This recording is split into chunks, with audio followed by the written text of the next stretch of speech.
We're winding down. Last time will be SB and MC. I'm getting wings. I don't know how long it's supposed to go on, but we have a couple of more speakers, and then we will have our refreshments, and then you can take a look at the exhibits. I'm not sure. I know Channel 12 was here, but they still are.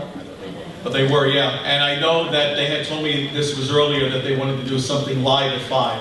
So in case they're still around, they come back. Just come all around. Our next speaker today, I made a mistake.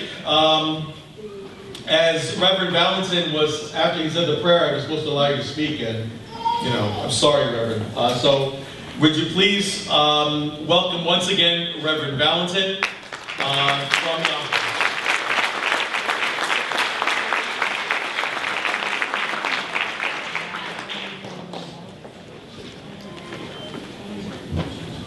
Good evening again, good afternoon, ladies and gentlemen, elected officials, parents, and everyone that believes in the life. On behalf of the Westchester County Hispanic Clergy Organization, I want to give God the glory for this gathering that we have in this afternoon, with the same vision to proclaim something so important that is the life. I want to refer to it not from the theology point,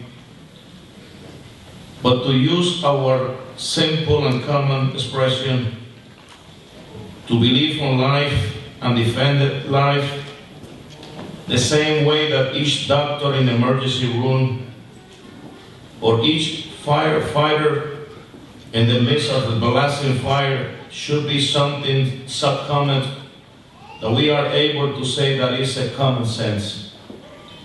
Defending life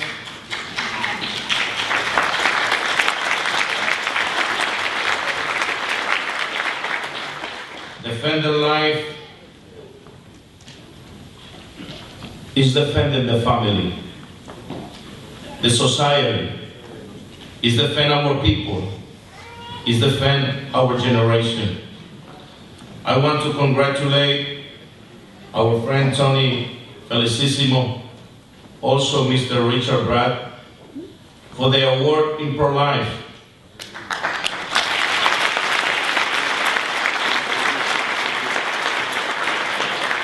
I want to close in my gratitude from all my heart, and the same of our Hispanic community, to the Senator Ruben Diaz for his conviction and his position in government,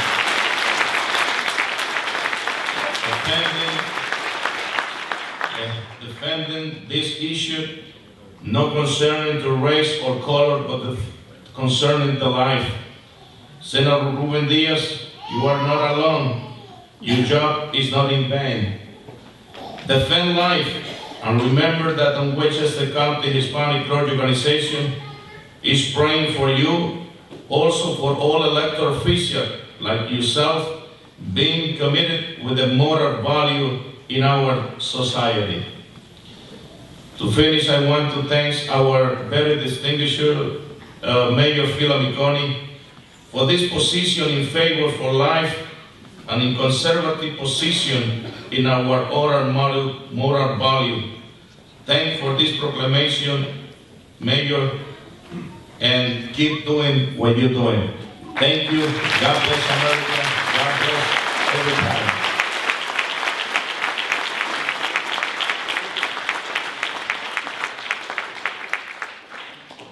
The senator had asked me if, is this another update about the... You really want to know? Jets 17, Colts 13. Wow.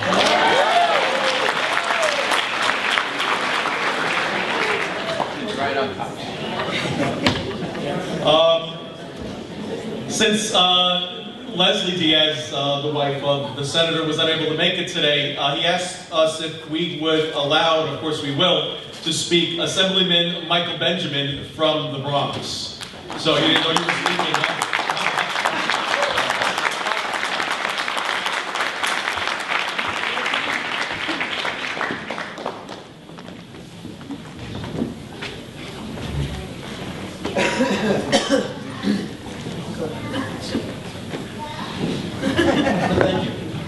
This is a big surprise. I was coming in support of my good friend, Senator Reverend Ruben Diaz Sr., for his work in the Assembly, his work in the State Senate, his work all around our state, in support of life, in support of those values that many of us cherish and preserve. That's why we're here this afternoon. So I really didn't come to say a lot.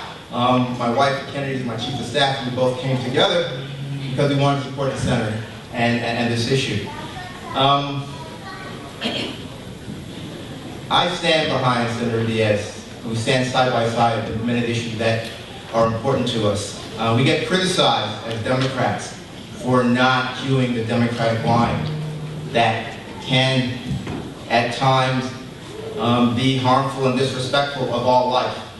Some of you know that I carry in the State Assembly the Unborn Victims of Violence Act, and it's very hard.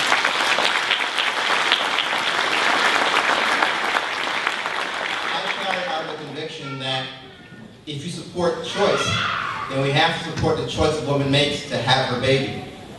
Whether it's 2 months old or 9 months old, it's her child and it's her choice. And if something tragic happens to the child because somebody has assaulted the mother and has assaulted that baby, that person needs to be subjected to two crimes: the crime against the mother and the crime against her unborn child. And I'm trying to convince my colleagues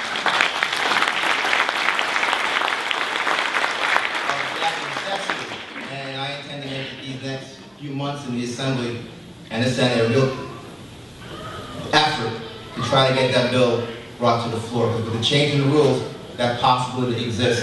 And I'll need your help, as well as Senator Diaz and everyone here, to get that bill to a vote. If we could force a vote on same-sex marriage, we can force a vote on unborn victims of violence.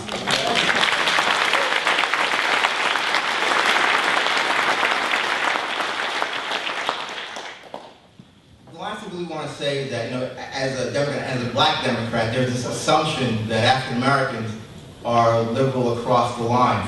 And if we take a position that many liberals don't agree with, or other Democrats don't agree with, there's something sort of wrong with us. If you examine all the polls carefully, you'll see that the black community, by and large, is opposed to abortion. The reason why we see a large number of, unfortunately, teenage pregnancies is because many of the black families don't want to harm their grandchild. They want to bring that child to life. They're not happy with the circumstance that brought it to bear, because their child got pregnant, became a mother or father, but they don't want any harm coming to that child that's being born. And so we have to respect that. And I think that as an African American elected official, I need to represent those people in my community who are silent about it, but in their very actions are very proactive and very pro-choice and very pro-life.